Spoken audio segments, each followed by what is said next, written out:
Today we're studying about the Battle of Jericho.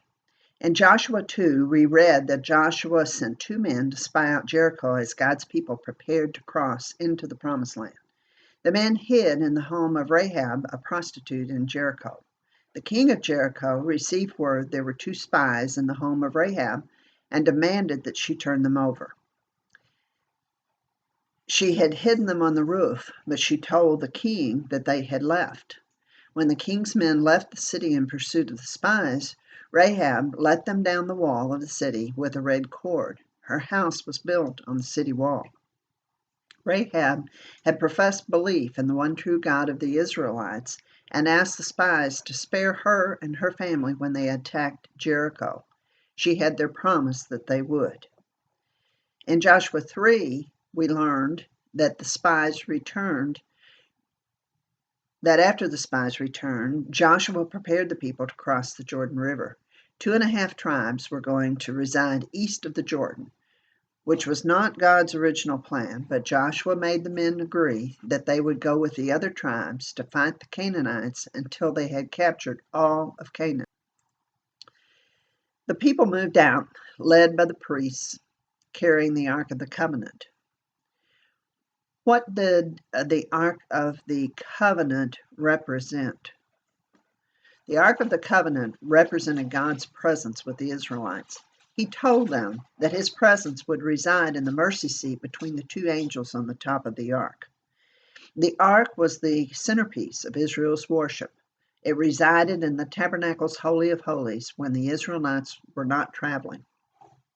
As we see the Ark in the central place in the procession, it signified that the Lord was moving step by step with his people as they marched around the doomed city of Jericho. God performed a miracle similar to opening the Red Sea when the Israelites were escaping from Pharaoh.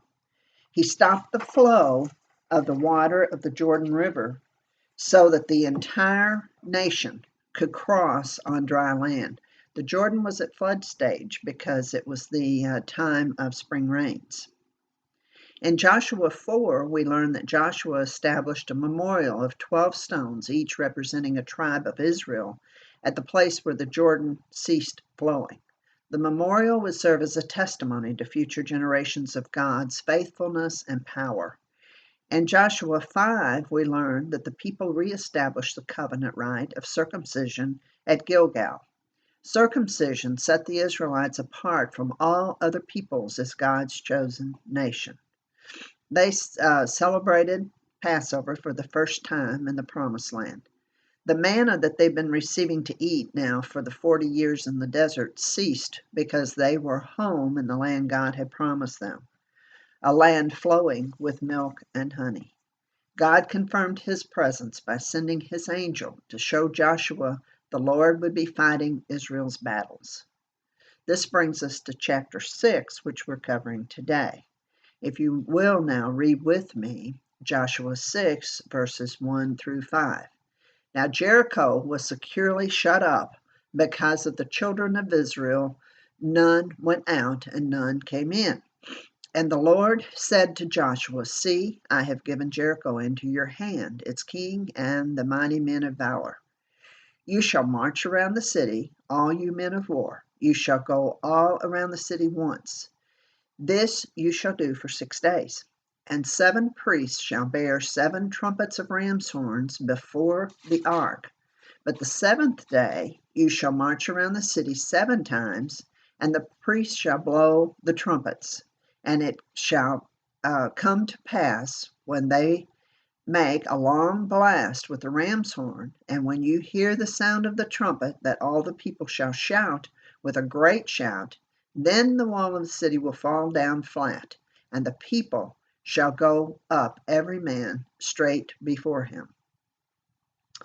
The people of Jericho were staying inside the city walls. They thought that they were fortified by the huge walls, and they did not think the Israelites could penetrate those walls. God gave Joshua unusual instructions to defeat Jericho. So why do you think God didn't just command Joshua to wage battle against Jericho in the usual manner? The Israelites were certainly a powerful force. God had just told Joshua he would be fighting Israel's battles, and a battle using conventional warfare would not demonstrate God's power like a method using totally unconventional methods. By faith, not by force, would the walls of Jericho fall down. This is why the priest carrying the ark would lead in battle, protected by soldiers in the front and the back. This was a test of the Israelites' faith and their willingness to follow God completely. They would have to follow his plan exactly in order to be successful. Jericho was one of the oldest cities in the world, having been built thousands of years before Joshua was born. In some places, it had fortified walls up to 25 feet high and 20 feet thick. Soldiers standing on the top could see for miles. Jericho was a symbol of military power and strength. The Canaanites considered it invincible. Jericho was the first battle the Israelites entered into when they went across into the Promised Land. Its destruction would put the fear of Israel into the heart of every person in Canaan. Recall that Rahab told the two spies the people of Jericho were afraid of the Israelites because of the battles they had fought and won when they were still in the desert. The defeat of Jericho shows not only that Israel's God was superior to the Canaanite gods, but also he was invincible. God told Joshua that Jericho was already given into his hand. The enemy was defeated. Joshua went into battle with confidence. As Christians, we already fight against a defeated enemy, Satan. He has been defeated by Christ. Although we fight battles every day and sin runs rampant in the world, we have the assurance that the war has already been won. We do not have to be paralyzed by the power of a defeated enemy. We can overcome Satan through Christ's power, not our own. We're no match for Satan, but the Holy Spirit living in us can fight and battle Satan and win. Now, if you'll read with me, Joshua 6, verses 6 through 11. Then Joshua the son of Nun called the priests and said to them, Take up the ark of the covenant, and let 7 priests bear 7 trumpets of ram's horns before the ark of the Lord. And he said to the people, Proceed and march around the city, and let him who is armed advance before the ark of the Lord. So it was, when Joshua had spoken to the people, that the 7 priests bearing the 7 trumpets of ram's horns before the Lord advanced and blew the trumpets, and the ark of the covenant of the Lord followed them. The armed men went before the priests who blew the trumpets, and the rear guard came after the ark, while the priest continued blowing the trumpets. Now Joshua had commanded the people, saying, You shall not shout or make any noise with your voice, nor shall a word proceed out of your mouth, until the day I say to you, Shout, then you shall shout. So he had the ark of the Lord circle the city, going around it once. Then they came into the camp and lodged in the camp. Joshua instructed the priests to take up the ark of the covenant, and 7 priests to take 7 ram's horns. We call them shofars today. They were to go ahead of the ark, blowing the horns. The people were not to make a sound with their voices until Joshua gave them the command to do so. They were to march around the city once, the front guard followed by the priest blowing the horns, followed by the priest carrying the Ark of the Covenant, then the rear guard and the people.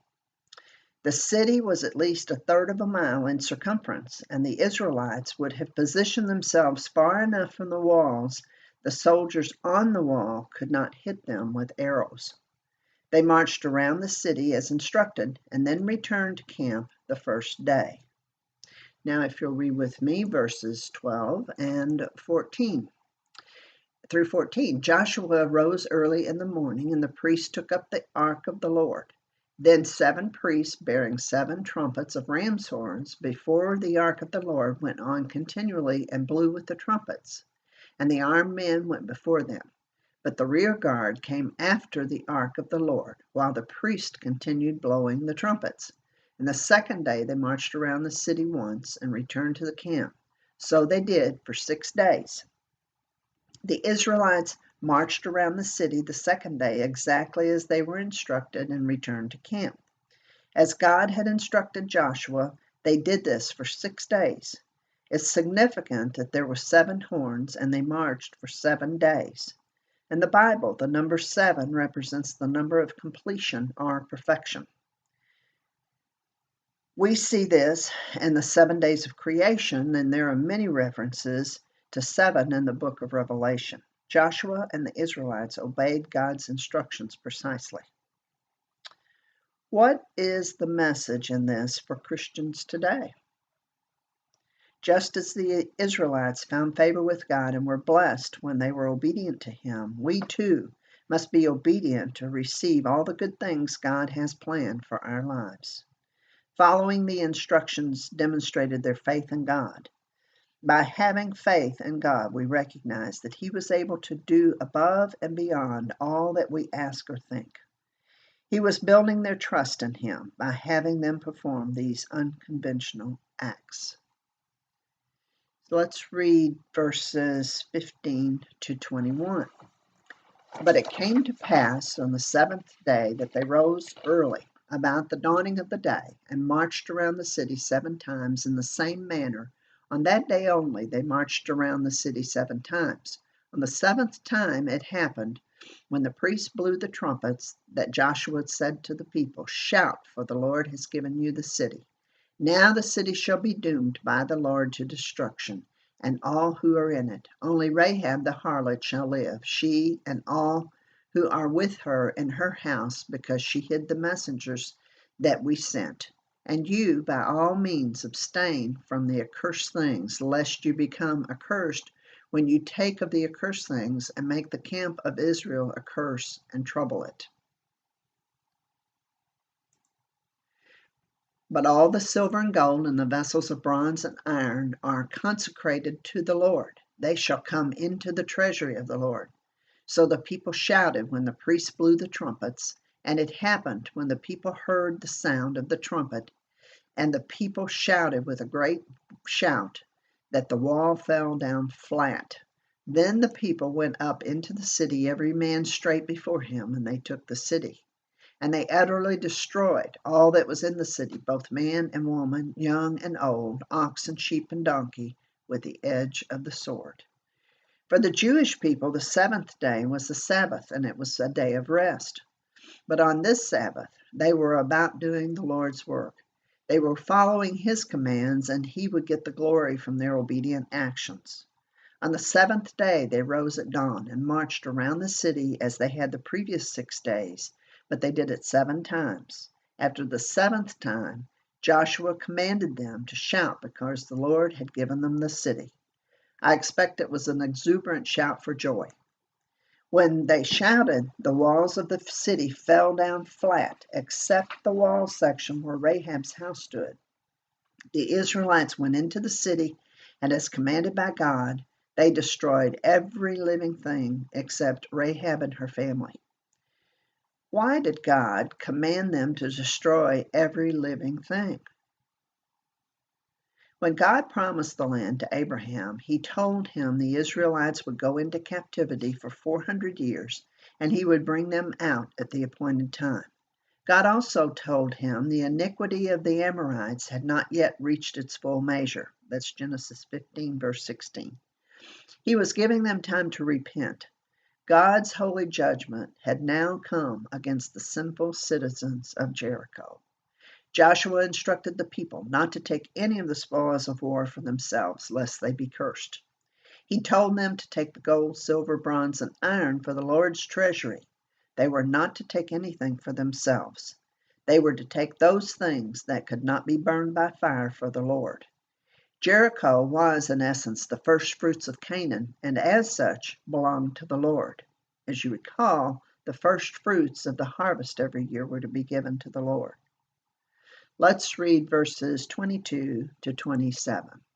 But Joshua had said to the 2 men who had spied out the country, Go into the harlot's house, and from there bring out the woman and all that she has, as you swore to her." And the young men who had been spies went in and brought out Rahab, her father, her mother, her brothers, and all that she had. So they brought out all her relatives and left them outside the camp of Israel. But they burned the city and all that was in it with fire. Only the silver and gold and the vessels of bronze and iron they put in the treasury house of the Lord. And Joshua spared Rahab the harlot, her father's household, and all that she had. So she dwells in Israel to this day, because she hid the messengers whom Joshua sent to spy out Jericho.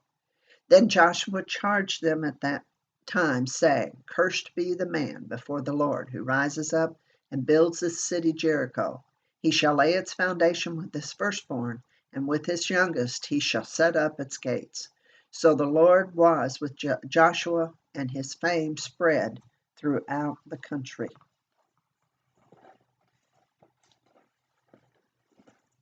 Joshua instructed the two spies to go into the city and bring Rahab and all that she had out for saving the lives of the two spies.